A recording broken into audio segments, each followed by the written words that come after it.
What's up, everyone? Mitchell Saltzman right outside the Xbox booth at Gamescom 2022. I just got finished playing about 15 minutes of Lies of P, and I want to walk you through 5 things that I think you should probably know about this game.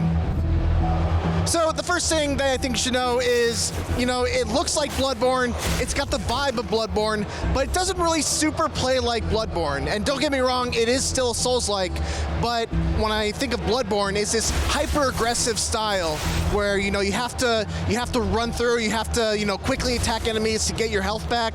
Lies of P is a little more deliberate. There's a block button, you get rewarded for blocking enemy attacks with good timing, with a perfect parry, and there's all kinds of special abilities also on top of that just don't really exist in Bloodborne. The second thing I think you should know are there these things called Legion arms, and basically there are arms that you can attach to your body at the bonfire equivalents, and there's one that lets you shoot out a puppet string that lets you pull enemies towards you. You can pull yourself towards enemies. There's another one that gets you into like an aim down sights kind of mode and lets you shoot this explosive drill projectile that just drills into something and then explodes. There's like a charge electricity thing that I didn't really get to figure out the main use for, but you can charge it. It gives you a short range electrical blast, and yeah, there's a lot of flexibility that you can take with you into Lies of P. The third thing is, well, I think this kind of comes with the territory, but it's hard. I got my ass kicked kind of in this demo.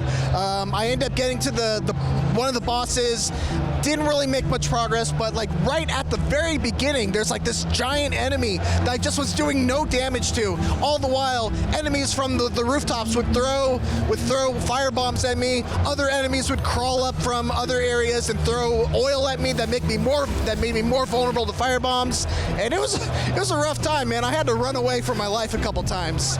The fourth thing that you should know is that it's kind of creepy. I mean, all the enemies in the game are puppet based, so like you got like these shambling monsters that kind of like twitch unnervingly, and it actually kind of plays into the the gameplay a little bit, because when you're playing a Souls-like, you're usually waiting for like that twitch that lets you know when to dodge.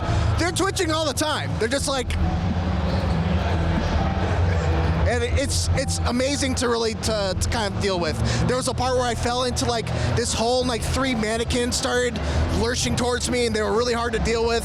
But yeah, it was a blast. And then the final thing that I think you should know is that there's a weapon mixing and matching kind of system. I didn't really get to mess around too much with this.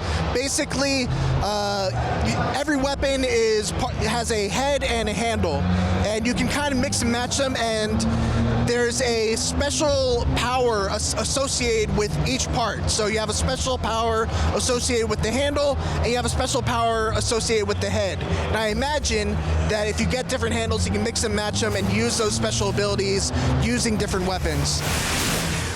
Those are 5 things that I think you should know about Lies of P. I wish I could play more of it. There's only one station here at all of Gamescom, but what are you gonna do?